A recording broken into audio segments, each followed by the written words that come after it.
Mamushkos es una búsqueda a un tiempo y espacio un poco más amigable.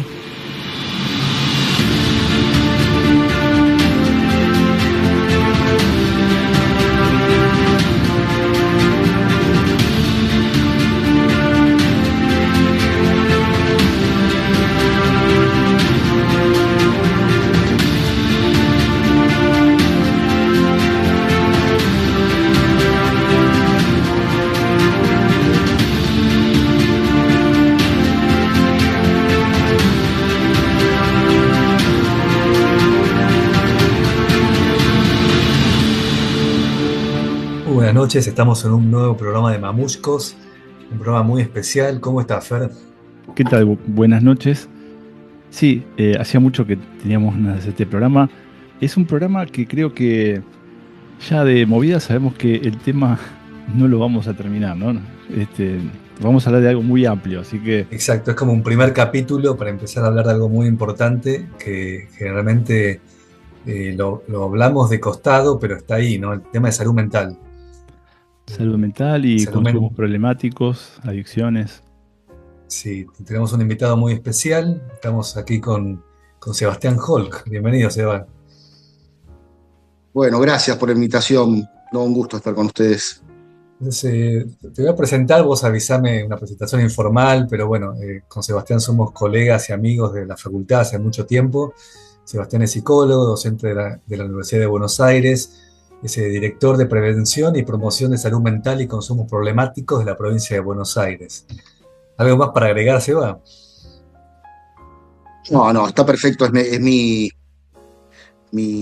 este momento de mi historia personal, estoy en la provincia de Buenos Aires hace 6 años y me parece que es lo que más me define en los últimos años en términos profesionales. Después tengo una vida académica, pero me importa más lo que ha pasado estos 6 años en mi vida que todo el recorrido académico. En el terreno.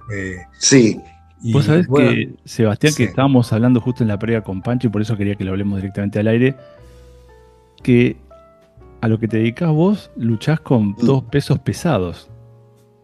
Monstruo gigante, estamos hablando de narcotráfico, estamos hablando de juego y después salud mental en general. Nada más ni nada menos. Sí, los consumos problemáticos. No diría que el narcotráfico, ¿no? Bien, Pero sí, el tema de los consumos, de las adicciones. No, que me parece que la cuestión del... Hace unos años empezó a utilizar el concepto de consumos problemáticos, tratando de ubicarse en un paradigma más vinculado a los riesgos, ¿no? Y no tanto, digamos, a la penalización del consumidor o de la sustancia. Se va cambiando un poco ese paradigma. Y bueno, y el consumo problemático, a diferencia de las adicciones, lo que pone es un concepto más actual que permite pensar, por ejemplo, si alguien consume, no sé, alcohol y maneja un auto, digamos, ya, digamos, el consumo Reducción de daño, problemático ¿no? deja de ser, claro, algo vinculado únicamente, digamos, a la adicción. La adicción es una problemática dentro de los consumos problemáticos, pero me parece que el consumo problemático es un concepto más amplio que permite introducir también los consumos de tecnologías, Exacto. ¿no? Sí, o alimentos no saludables también, ¿no? El azúcar o cuestiones. Sí, sí. Totalmente, Eh, totalmente. y Sí, me sí. parece, creo que está bueno poder hacer esa distinción, ¿no? La cuestión de adicciones, cuestión de consumos problemáticos, que lo veo que en el ámbito por ahí más político académico se está hablando mucho más, pero la gente no está eh, tan, ¿cómo decirlo?, tan empapado un poco en esta idea de por qué se habla de esto, ¿no? Entonces, me parece que arrancar de lo básico explicando esto me parece muy importante, ¿no? Porque es como arrancar con las definiciones de explicar qué es, por qué se dice eso. También es como un poco quebrar el estigma, Selva, ¿no?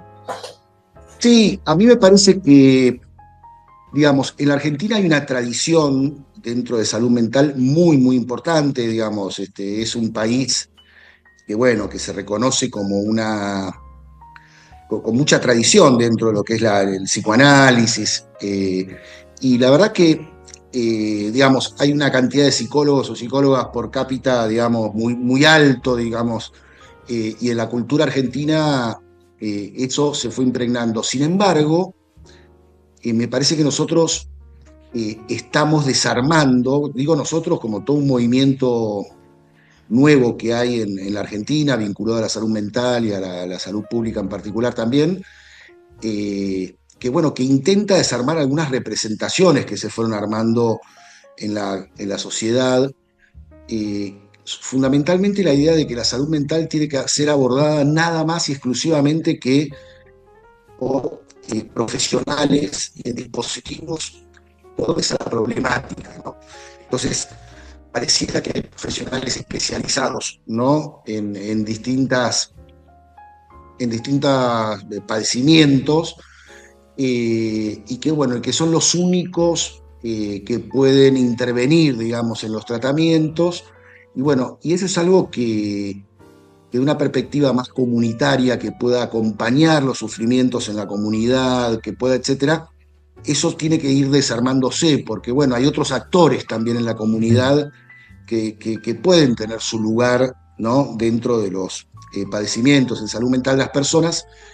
Y es importante como reconfigurar esa representación, Sí, ¿no? Porque es un poco tocando esto que vos decís, ¿no? Que a veces se ha impregnado también un modelo más médico hegemónico de la salud mental, y aparecen diagnósticos como lo central, ¿no? La problemática de los diagnósticos, la determinados medicalización fenómenos. también, ¿no? ¿Cómo? Medicalización también, como Medicalización, Uh-huh. sí. Y entonces, en comunidades, sobre todo, digamos, en la población que no puede muchas veces acceder a una medicina o a un psicólogo privado, o un psiquiatra privado, la comunidad ocupa un lugar muy importante.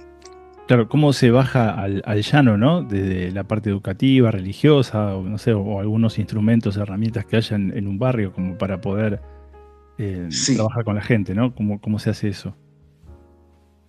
Bueno, mira, en la provincia de Buenos Aires, que es donde yo vengo trabajando hace 6 años,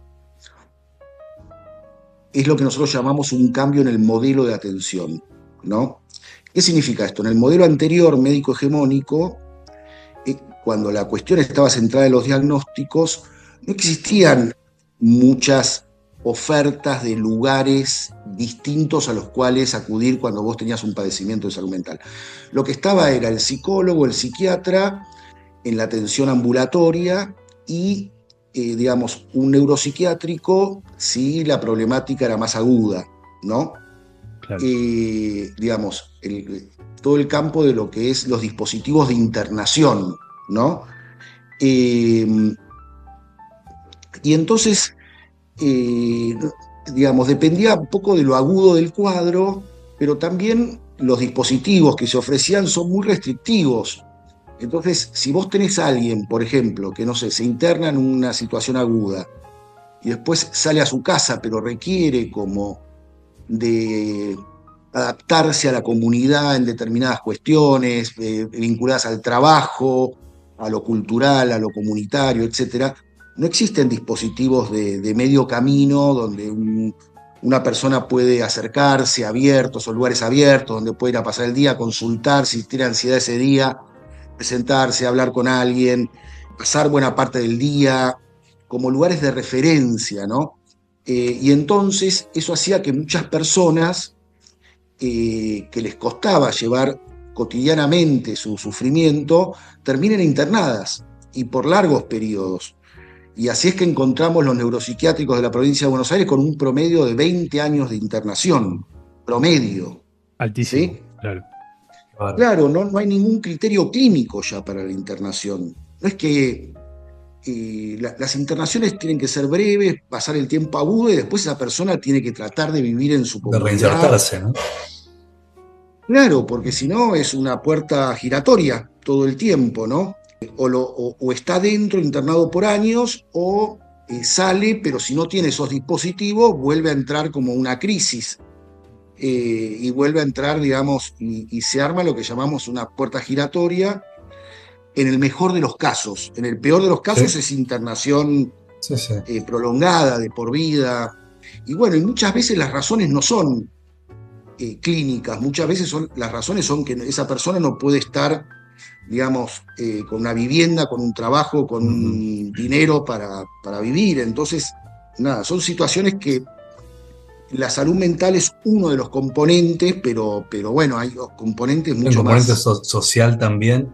Me Sí. interesaría, Sebastián, que nos cuentes un poco el trabajo que están haciendo desde lo comunitario, ¿no? Yo lo sigo en redes y hay mucho, me corregí si no es así, pero mucha coordinación también en cuanto a trabajar con arquitectos, con ingenieros, ¿no? Con generar viviendas, espacios para alojar estos pacientes que comentabas antes, que el único lugar antes era la internación psiquiátrica y ahora hay una opción de inserción social de alguna forma, ¿no? Totalmente. Ahora, un poco la reforma que se está haciendo en la provincia de Buenos Aires.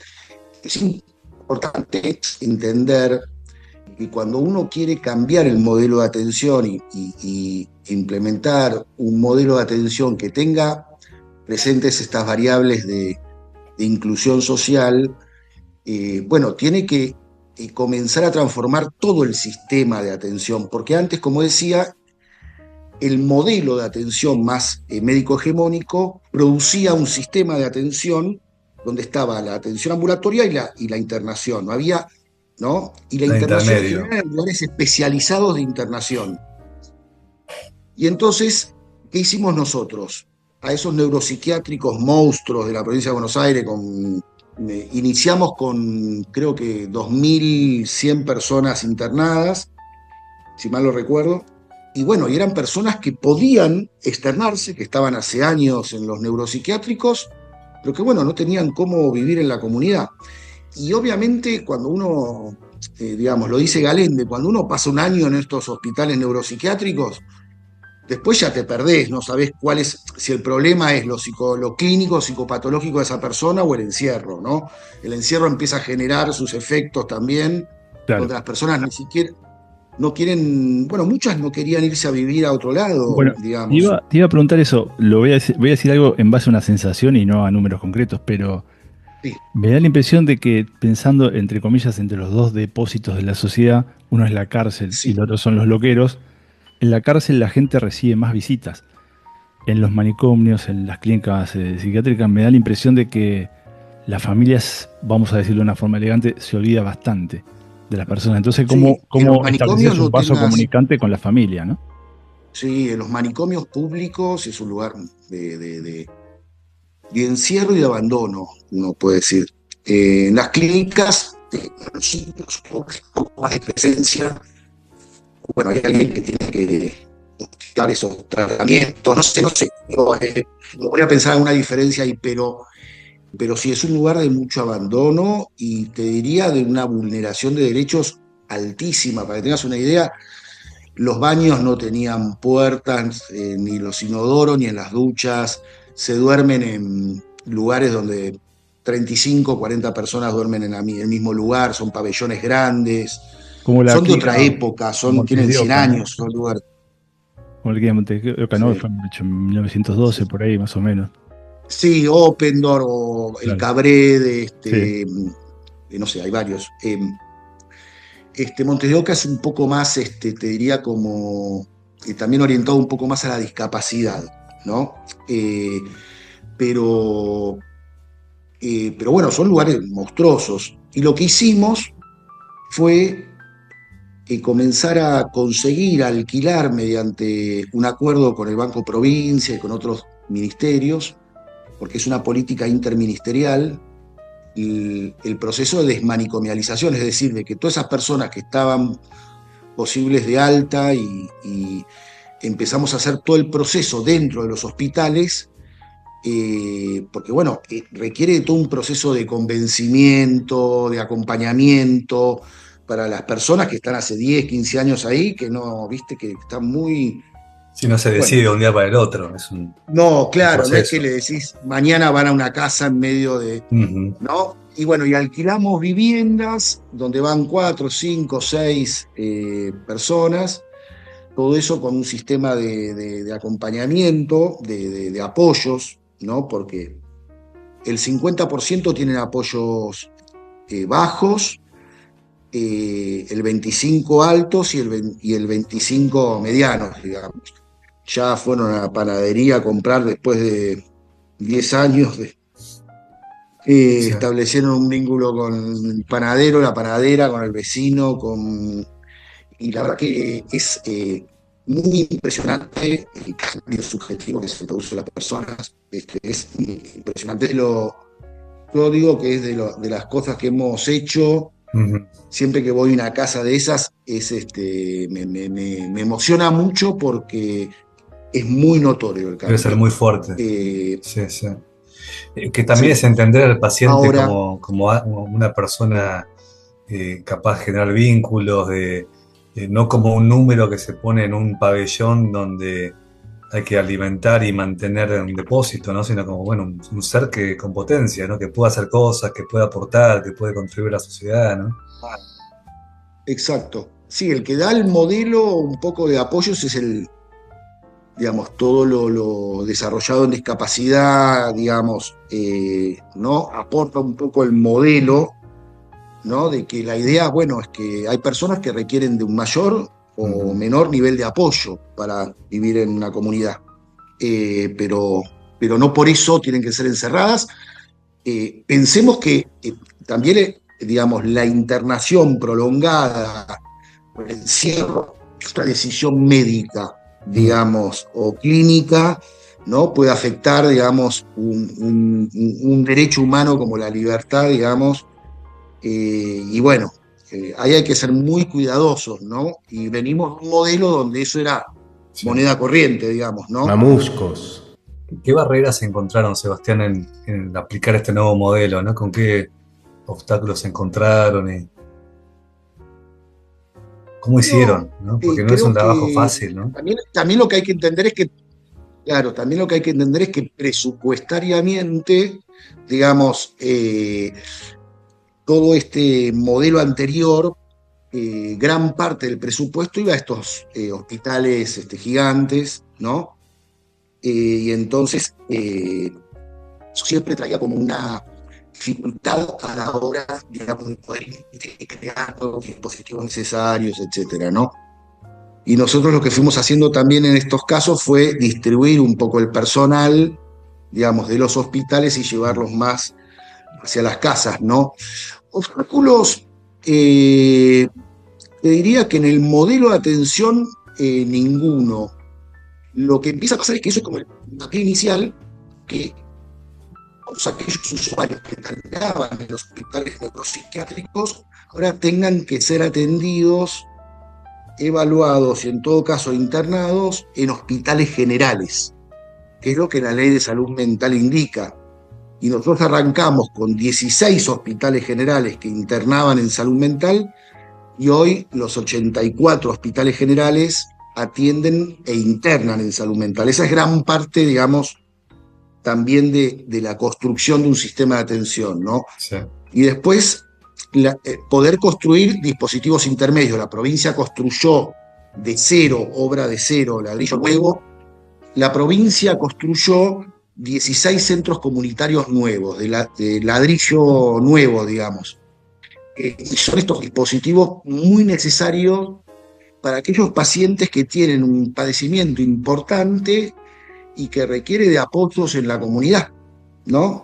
Para que pueda acercarse, digamos, al dispositivo si se siente mal, para tener algunas actividades, para estar cerca de profesionales, porque, digamos, la atención ambulatoria de un psicólogo, un psiquiatra, no alcanza para que esa persona pueda sentirse incluida en la comunidad. Hace falta de otros procesos.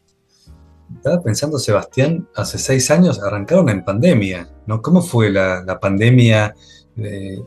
Mi percepción desde acá también es que la salud mental cobró importancia, ¿no? La gente se dio cuenta de la importancia de la salud mental, sobre todo a partir de la pandemia, ¿no? Pero no sé cómo lo vivieron ustedes, ¿no? También en el trabajo, en terreno, desde el impacto que Yo diría tuvo. que de la pandemia yo hago como una doble síntesis, ¿no? Es la siguiente. Por un lado, la verdad que al sistema de salud nos puso a todos los hospitales, el primer nivel de atención que son municipales, etcétera, nos puso en mucho diálogo, nos enseñó a articular mucho, a resolver, a generar articulaciones dentro del sistema de salud, que donde no había una cama se llevaba al otro lado. Bueno, la gestión de camas, nos puso a articular de un modo que sin la pandemia no lo hubiéramos hecho al ritmo que lo hicimos. Y la verdad que eso aportó, es muy difícil de explicar. La pandemia para mí, yo siempre explico en términos del sistema de salud como en dos síntesis. La primera tiene que ver con el nivel de articulación que se pudo dar dentro del sistema de salud en clave de urgencia, ¿no? Entonces, los hospitales, el primer nivel de atención que es de los municipios, todos con mucho diálogo, con mucha solidaridad dentro del sistema, bueno, y ahora eso nos puso en conocimiento de todo lo que contamos y lo que no contamos dentro del sistema de salud. Y a partir de ahí es que pudimos trabajar, ¿no? Hay algo de ese conocimiento que yo lo veo como un rasgo positivo de la pandemia, ¿no? Aunque sea a partir de una tragedia, ¿no? Pero la verdad que nos puso a trabajar muchísimo y a conocernos, y eso es, yo lo rescato como un punto positivo. Después, es como vos decías, ¿no? La salud mental ocupa un lugar en la agenda pública que no tenía,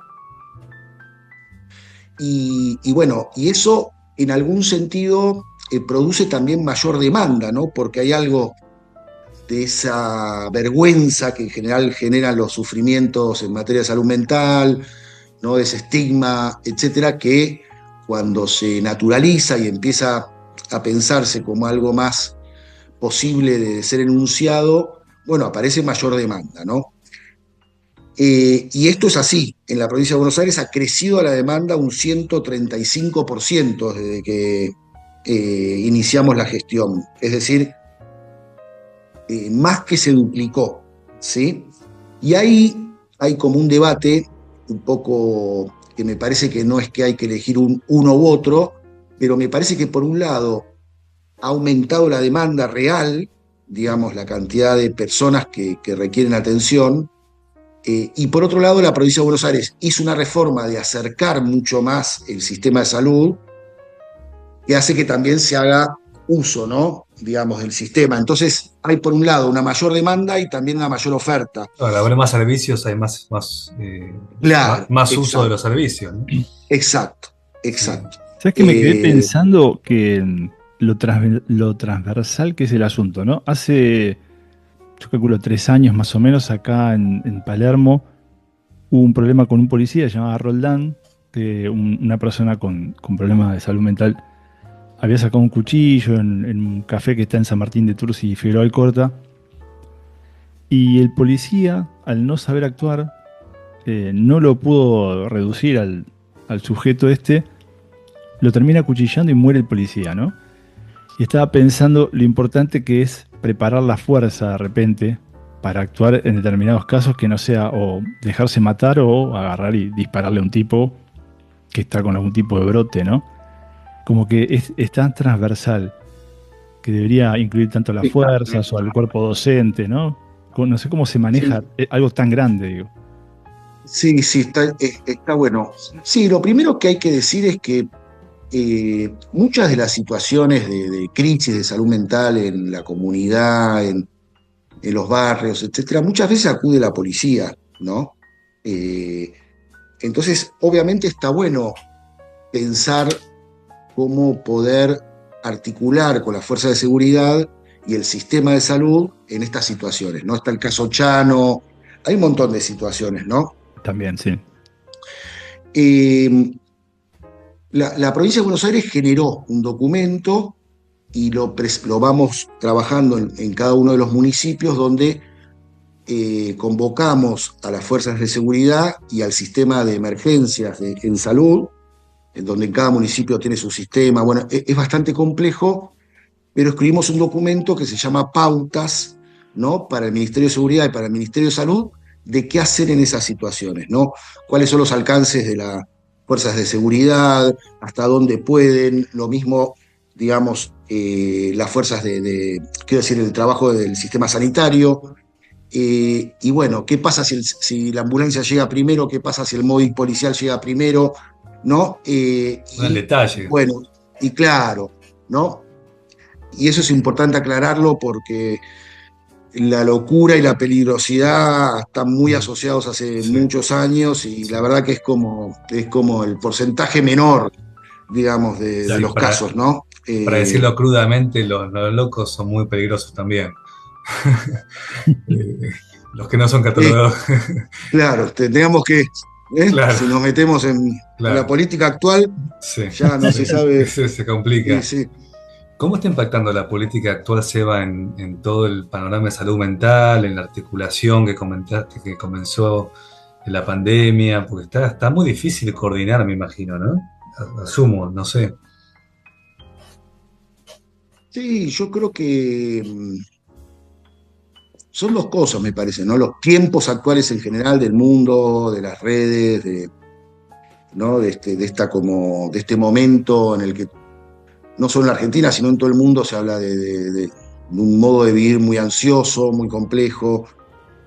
Y bueno, y después está la situación económica que produce la política actual en la Argentina, que produce altísimos grados de sufrimiento y de vulnerabilidad. Ahora acaban de sacar los medicamentos para 20 millones de personas. La verdad que es muy alto el sufrimiento, es muy alto, digamos, la pobreza es muy alta y la verdad que genera todo eso es un combo que repercute en la salud mental. Y esto es algo importante, que para mí también es un debate, cuando decías esto de la pandemia, la salud mental, ¿no? Que hay que tener mucho cuidado también, quienes trabajamos en salud mental, de no apropiarnos, digamos, del final del cuento, ¿no? Quiero decir, de no nombrar lo que está pasando únicamente como un problema de salud mental. ¿Salud mental? Sí. ¿O lo vamos a llamar de otro modo? Sí, si está desempleado, si no come, si no duerme porque está preocupado, si está trabajando en exceso, es como lo Claro. básico, que si no está eso, hablar de salud mental es una cuestión secundaria, ¿no? ¿Hasta dónde te aprieta el sistema para que la consecuencia sea esa? No porque sea menos Claro. importante, pero es como, bueno, vamos a comer, vamos a dormir bien, tener un techo, un trabajo, ¿no?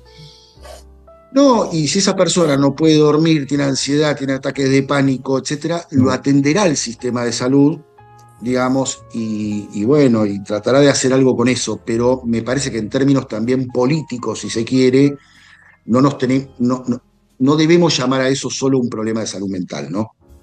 Sí, pensaba, bueno, está bueno que aclaramos la cuestión de consumos problemáticos, ¿no? Y pensaba cómo está ese tema ahora, ¿no? De consumos problemáticos en las políticas, ¿no? En qué se ve en el terreno, en el campo. En un momento se hablaba mucho de la cuestión del Paco en Buenos Aires, no sé si se sigue hablando todavía, o si hay otras situaciones que están afectando a la comunidad en cuanto a consumos problemáticos. Bueno, no solo, hablamos también de tecnologías, ¿no? Y el impacto de la ansiedad, ¿no? Redes sociales, ¿no? ¿Qué se observa, ¿no? En el terreno un poco en cuanto a esto, ¿no? Mira, lo que está llegando de los barrios es que ha aumentado el consumo de sustancias, ¿no? Y ahí, bueno, uno puede meter un poco el paco, la cocaína, el alcohol, que es lo más prevalente. Pero bueno, sí, con la crisis social lo que hay es un aumento del consumo.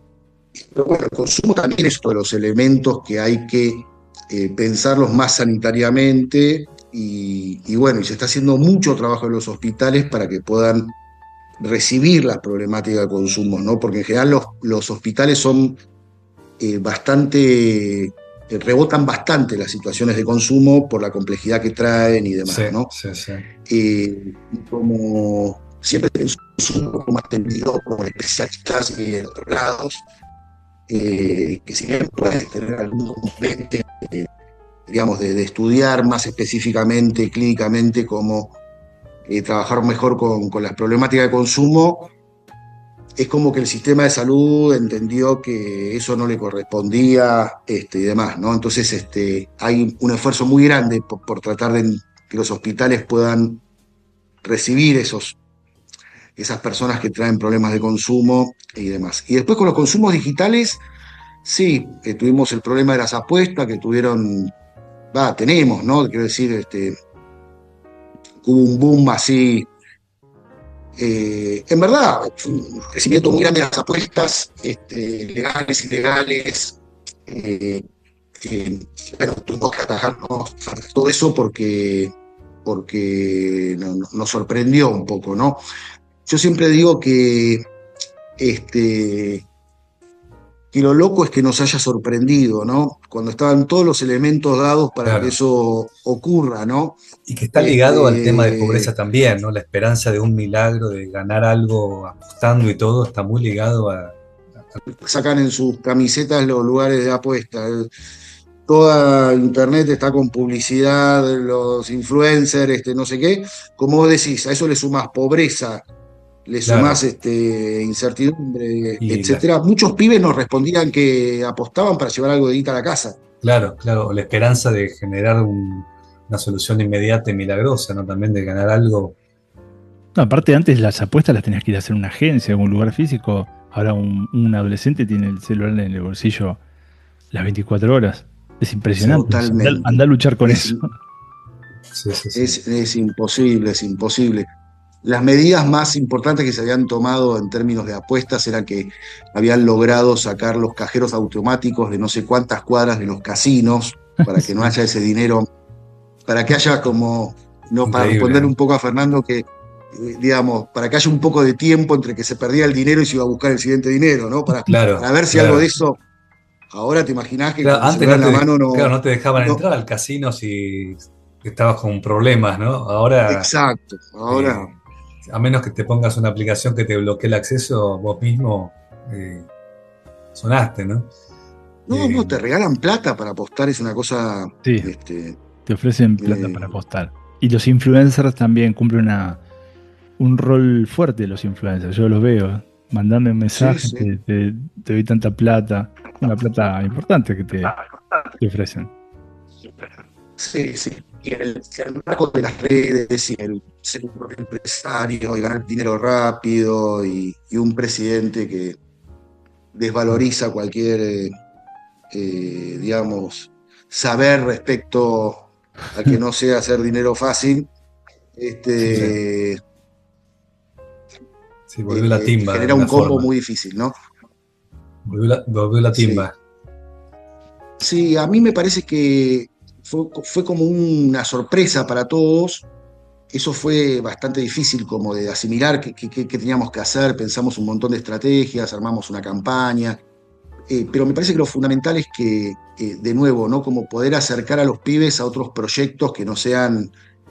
Porque si uno no presenta alternativas a eso... Opciones. Es muy difícil.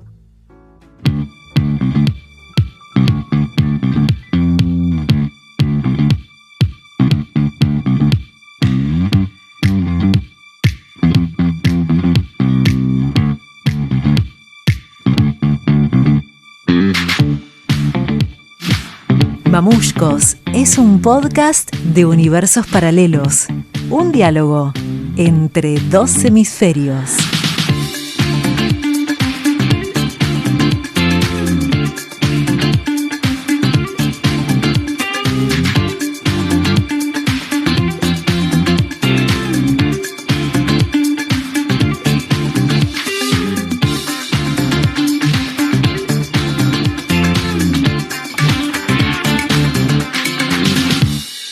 Estamos en Mamushkos, en un programa muy especial hablando de salud mental en la provincia de Buenos Aires. Estamos con un invitado muy especial, se llama Sebastián Holk, es psicólogo, docente de la Universidad de Buenos Aires, es el actual director de Prevención y Promoción de Salud Mental y Consumos Problemáticos de la provincia de Buenos Aires.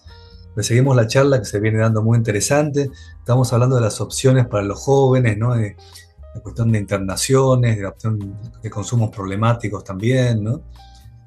Si nos querés contar un poco, Sebastián, también cómo se van dando estas opciones.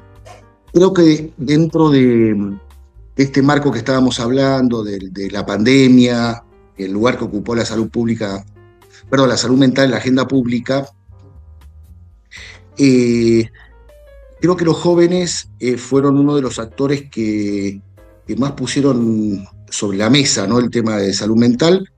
Para mí, en lo que es diría como una novedad histórica, ¿no?, que es que los adolescentes se organizan en centros de estudiantes, y uno de los primeros problemas que en general le demandan a la escuela, hay algo instalado en las adolescencias y juventudes, de demandar o de darle importancia, digamos, al lugar de la salud mental, obviamente porque es una generación bastante sufrida en materia de salud mental. Pensemos que es una generación también que ya nació con las redes. Hay un autor muy bueno, Hart, americano, que escribió La generación ansiosa, norteamericano, que es un libro muy interesante donde él ubica como algunos hitos en la historia de las redes sociales, ¿no? Muy interesantes, con estudios, digamos, científicos en términos de cantidad de usuarios o personas que padecieron ansiedad y distintos tipos de padecimientos de salud mental, que bueno, es bastante interesante el libro.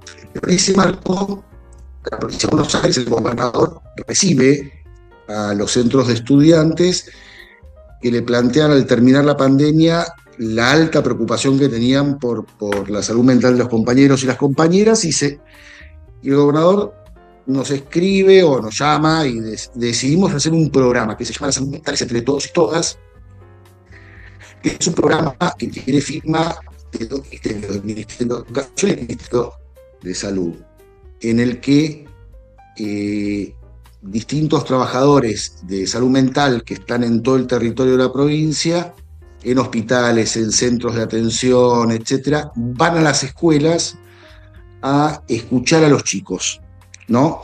En un formato de taller, ¿sí? No es un formato de charla, ¿no?, como suele estar acostumbrado educación a recibir a salud, ¿no? Educación siempre le demanda al campo de la salud poder venir a dar determinadas charlas sobre determinados temas. Por ejemplo, en el campo de las adicciones, ¿no? Cuando se trabajaba, digamos, como problema de las adicciones, bueno, cuáles eran los efectos de las sustancias en el cuerpo, eran charlas más informativas, ¿no? En este caso, armamos un dispositivo que es bastante diferente a eso, porque, por ejemplo, vamos con un tercero A de una escuela, vamos una semana, vamos un día de la semana, vamos a la siguiente semana y vamos a la siguiente semana en 3 o 4 encuentros con el mismo grupo de chicos a hablar sobre salud mental, qué piensan ellos de la salud mental, qué les pasa a ellos. Les decimos que este es un programa que nace de la demanda misma de las adolescencias, que están preocupados, y rápidamente hablan de lo que les pasa, de sus dificultades, de sus ansiedades, de sus sufrimientos. Hablan mucho más grupalmente que nuestra generación, ¿no?, que sobre el tema salud mental, como decíamos, tiene mucho más estigma, ¿no? Es una generación mucho más suelta con el tema salud mental, y es una generación a la que también la llaman una generación hipersensible, ¿no? Este lugar de la generación de cristal, ¿no? Entonces, son dos modos de mirar un poco las adolescencias también, ¿no? Porque denuncian muchas violencias que otras generaciones no denunciaban, ¿no? La violencia, claro, adulta, de significarles todo, la violencia institucional de las escuelas, la violencia. Y entonces, claro, ser más sensible a esas violencias, pero bueno, eso no sé si es algo negativo en sí mismo, ¿no? Hay que pensarlo, mucho, ¿no? Como, sí. Dale. No, como potencia, sí, o como déficit, ¿no? Hay una mirada muy de la generación de cristal que los ubica como puro déficit, ¿no? Como si no tuvieran la capacidad de, sí, ¿no? ¿Qué tanto Bueno, se está hablando, Sebastián, la cuestión de, aquí en Estados Unidos, la cuestión de neurodivergencias, ¿no? De cuestiones sí, de déficit de atención, de espectro de autismo, no como diagnóstico, sino como característica de funcionamiento con uno mismo, con el mundo. O por lo menos en el área donde vivo yo, en Boston, se está hablando mucho, ¿no? Y cómo incluir dentro de eso de promoción y cómo se interrelaciona con salud mental, con exclusión e inclusión, ¿no? No sé cuánto en Argentina se está hablando de eso, ¿no? no, se está hablando, se está Bien, hablando. De hecho, en el sistema educativo existen, digamos, los acompañantes terapéuticos que acompañan, digamos, ¿no? Determinadas situaciones en las aulas, ¿no? Se está hablando de lo neurodivergente y hay una posición de mayor receptividad del sistema educativo a lo que pueden ser problemáticas vinculadas a salud mental, ¿no? ujú, Y esto es el programa este, que ya tiene 3 años, por el que pasaron 500.000 chicos en 135 municipios. Es una cifra, es un programa que fue creciendo mucho. Piensen que fuimos alrededor de 17.000 veces a las escuelas desde el sistema de salud. ¿Sí? Es un Mm. número muy ah, grande, digamos. Sí. Lo que empieza a pasar es que la escuela, como lugar institucional, el sistema educativo, también tenía como representación la idea de que la salud mental solo puede ser tratada por especialistas, ¿no? Entonces lo que hacía era un listado de estudiantes que consideraban que requerían de algún tipo de atención en materia de salud mental y se lo tiraba al sistema de salud. Y el sistema de salud no podía recibir tantos turnos, o se abría un turno, pero el pibe no iba porque en verdad era un problema más para la escuela que para el pibe, la familia no lo podía llevar, no sé, digo, infinidad de situaciones que hacía que ese modo de articulación que había entre el campo educativo y el campo de salud fracasara, ¿no? Lo que nosotros llamamos la lógica derivacionista, ¿no? La lógica de que esta idea de que vos lo derivás de la escuela y te lo devuelven, digamos, con chapa y pintura, ¿no? Claro. Y bueno, y este programa lo que hizo fue como nosotros obligamos a que alguien del sistema educativo esté presente en los talleres. Somos una dupla de salud más alguien del sistema educativo, en general de los equipos de orientación escolar. Y bueno, y ahí pudieron como empezar a dialogar de otro modo, escuchar a los pibes de otro modo, ¿no? Y de a poco va cambiándose también esa representación de que el sistema educativo lo único que puede hacer es derivar, ¿no? Entonces hay situaciones donde sí es necesario derivar a los chicos, ¿no? De hecho, el gran temor que existía tanto en el sistema de salud como en el sistema educativo es que íbamos a ir a la escuela a destapar la olla. ¿Y cómo íbamos a ir a la escuela? ¿No? interesante, sí. A abrirles la pregunta a los chicos de cómo están. ¿Qué vamos a hacer? Eso que me parece la responsabilidad. Claro, que mejor que no hablen, ¿no? Casi, ¿no? Claro. Y la verdad que hemos tenido que derivar situaciones, pero no es como uno imaginaba. Y la escuela comienza a establecer con salud un diálogo que, bueno, que va construyendo distintos acompañamientos, ¿no? De parte del sistema educativo. ¿Qué quiere decir esto? Que puede sentarse a hablar con el pibe, ver, ¿no?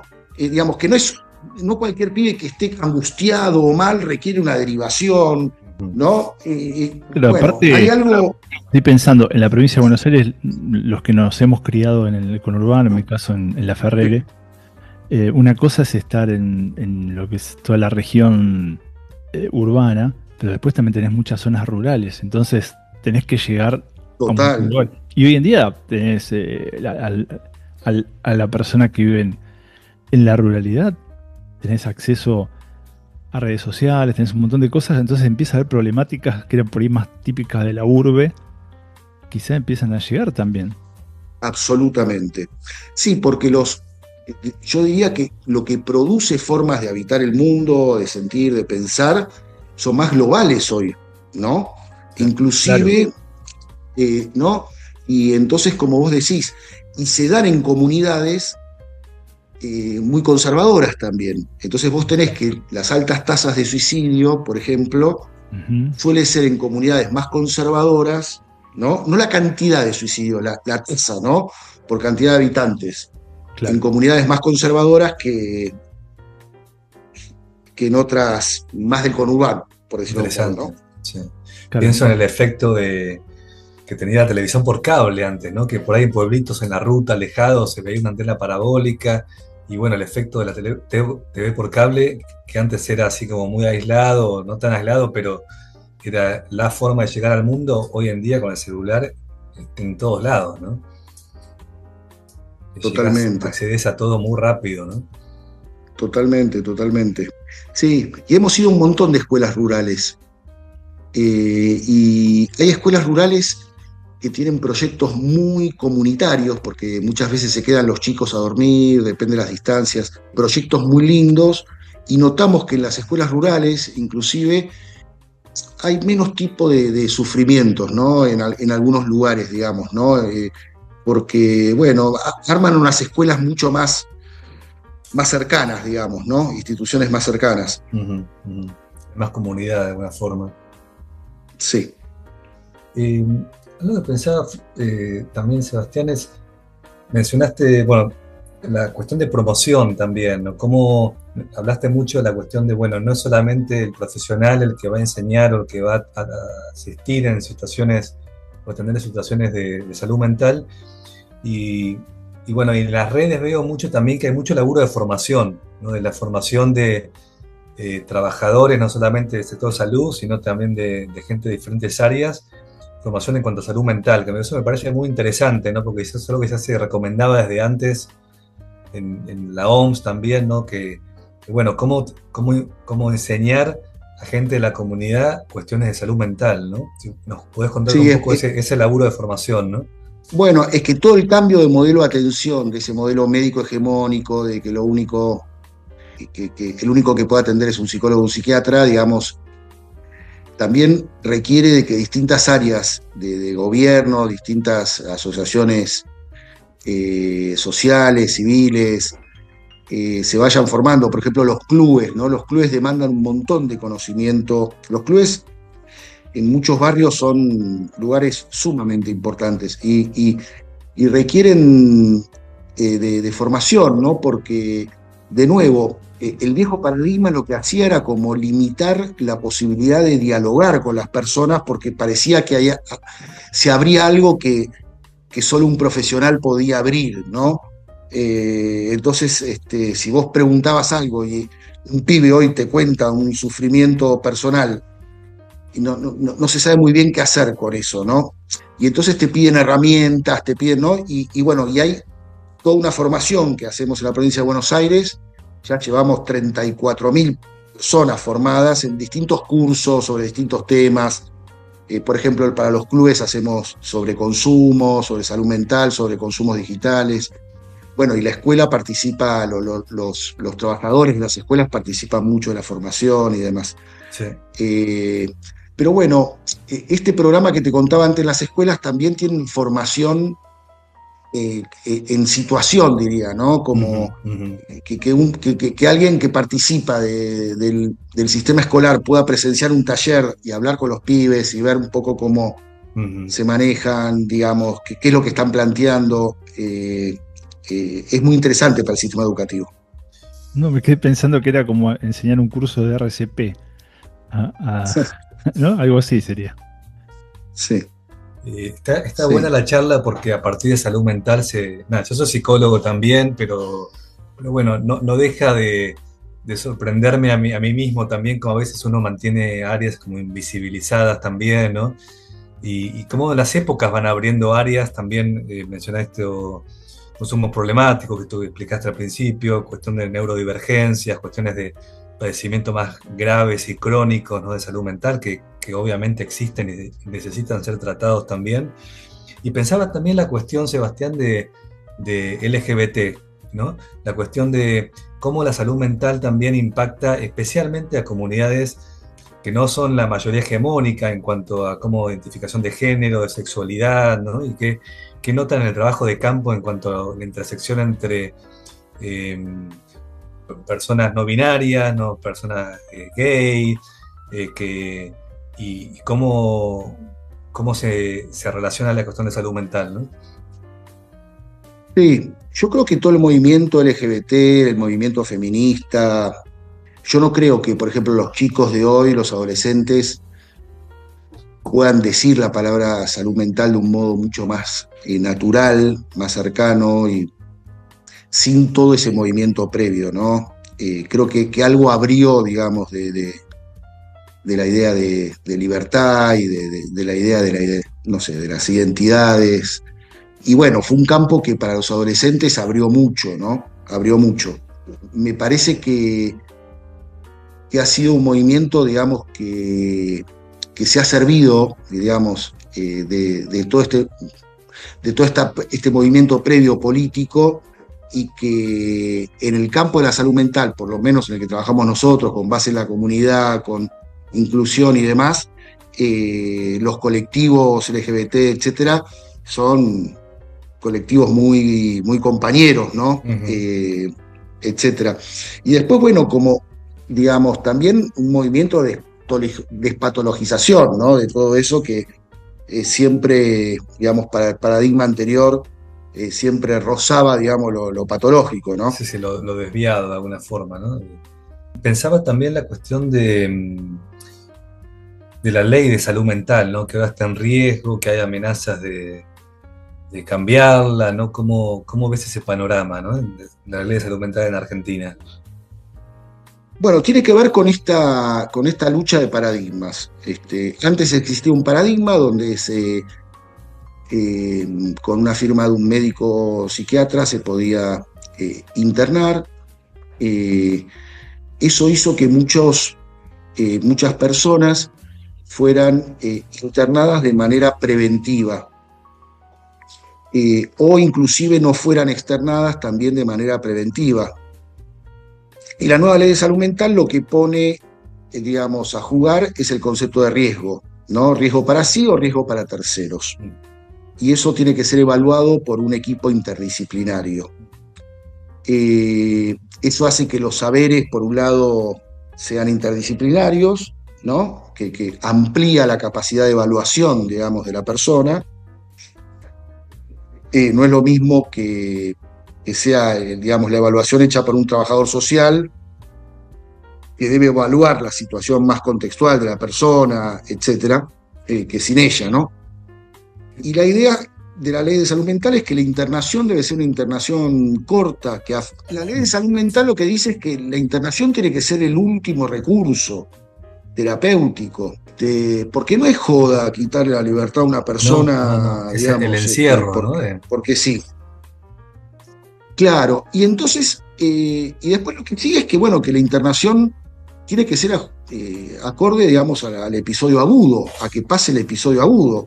Ahora, después está el problema de las familias, ¿no? Que tienen alguna persona con padecimiento. Y que la familia no sea la única red, ¿no? Exacto. Poder ampliarlo. Exacto. Y que en definitiva la discusión de fondo de alguna forma también, corregime si no es así, Sebastián, es la cuestión de derechos también, ¿no? El pensar que a alguien se le priva de derechos por una decisión médica para el encierro es una cuestión fundamental de cómo se entiende al otro de alguna forma, ¿no? Como alguien Totalmente. de riesgo. Y aparte que no es algo que está en discusión para ver qué funciona mejor, ¿viste? ¿Cómo llegamos a Marte? Bueno, a ver, probemos con esto, probemos esto. Es que ya existió ese modelo, ¿no? Y bueno, ya sabemos lo que ocurrió con el viejo modelo. Sí, no se está reinventando la rueda. Miles de personas internadas sin razón. Eso por un lado. Mamushkos es una comunidad creativa, un encuentro con lo que nos hace bien. Si vos no tenés dispositivos acordes que puedan acompañar a esa persona para vivir en comunidad, vuelve. Entonces, ni presupuestariamente, ni no tiene ningún tampoco, sentido. ni comunitariamente, ¿no? Terapéuticamente tampoco.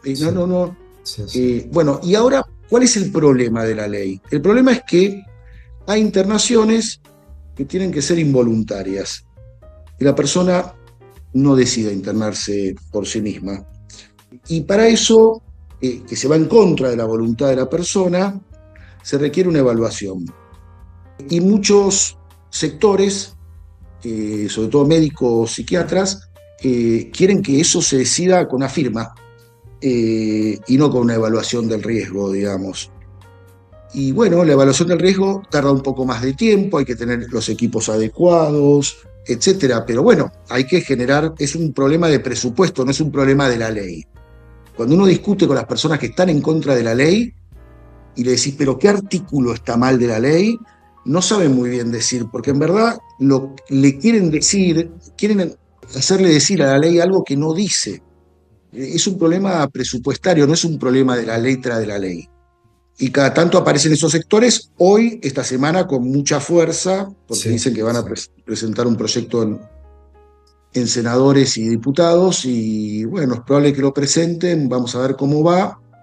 Sebas, si tengo un familiar con algún tipo de problemas, tanto sea de salud mental como de consumo problemático, y vivo, supongamos, en La Ferrere, ¿qué recomendás hacer como primera medida?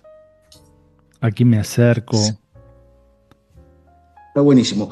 Mira, hay muchas formas de acceder al sistema de salud, ¿no? Una es a través de los hospitales provinciales o locales, donde gran parte de los hospitales comenzaron a atender esa problemática. Otro es a través del primer nivel de atención, digamos, que siempre es municipal, que son los CACs, los lugares, las salitas donde en muchos lugares hay profesionales de la salud mental. Otra es el 0800, nosotros la provincia tiene un 0800 que, bueno, que permite, digamos, a las personas llamar, hablar con un profesional de la salud mental y ese profesional generarle algún turno de atención en alguno de los dispositivos más cercanos, ¿sí?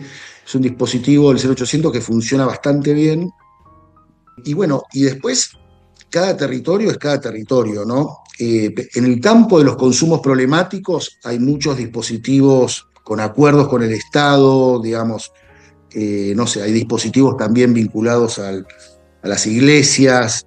Bueno, depende un poco cuál es la situación y por dónde uno entra y qué camino toma, pero bueno, es por ahí, ¿no? Y con respecto a los familiares, bueno, hay dispositivos vinculados a los familiares para cómo poder acompañar estas situaciones del mejor modo, digamos, ¿no? Son situaciones muy difíciles para las familias, hay que reconocerlos, y muchas veces son situaciones tan estresantes, tan complejas, tan difíciles, que a veces es entendible que un familiar quiera descansar un poco del problema, sacarse un poco del problema de encima. Uno no tiene que entrar tampoco en desconocer claro, eso, ¿no? sí, sí. ¿Qué libros recomendás, Eva, para ir terminando? Que mencionaste ya uno, ¿no? De la generación ansiosa, que para entender un poco el tema de salud mental.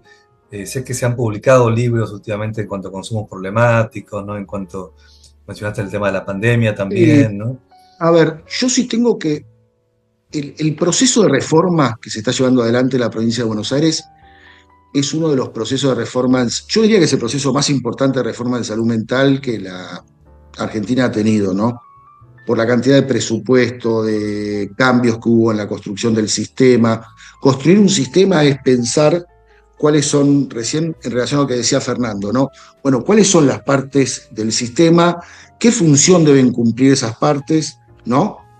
Y cómo se articulan entre sí esas partes, ¿no? Entonces, ¿cuál es la función del primer nivel de atención, del hospital, ¿no? De los distintos lugares de atención que hay, cómo articulan entre sí?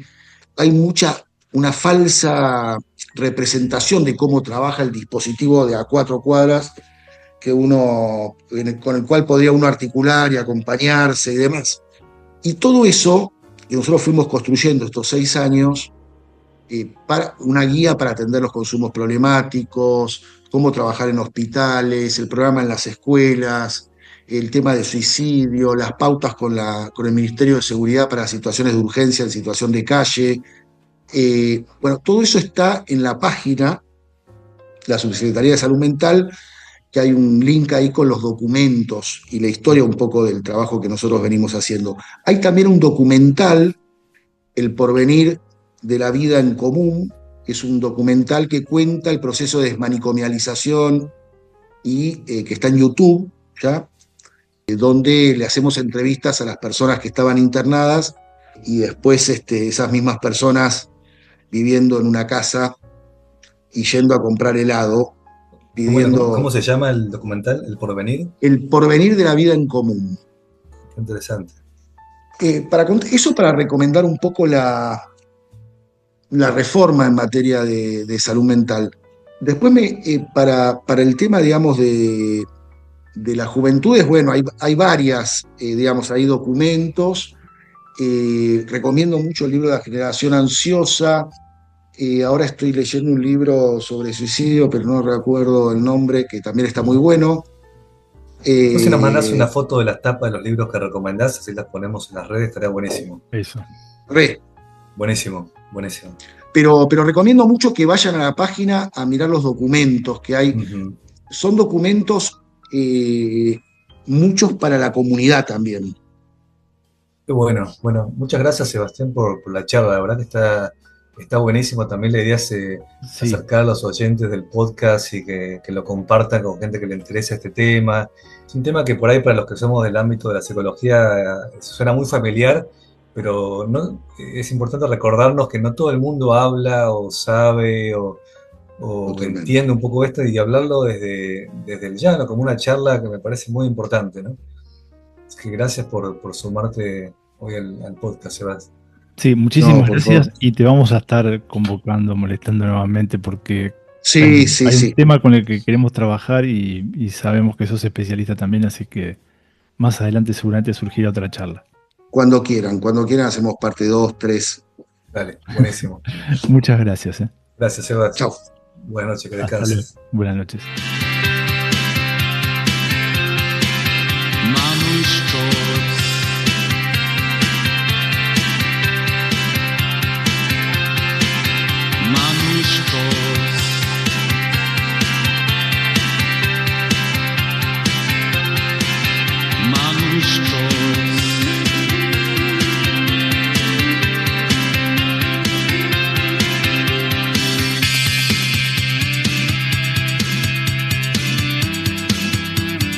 Mamushkos es un podcast creado, producido e ideado con mucho amor por Pancho Matorras y Fernando Pérez Juárez.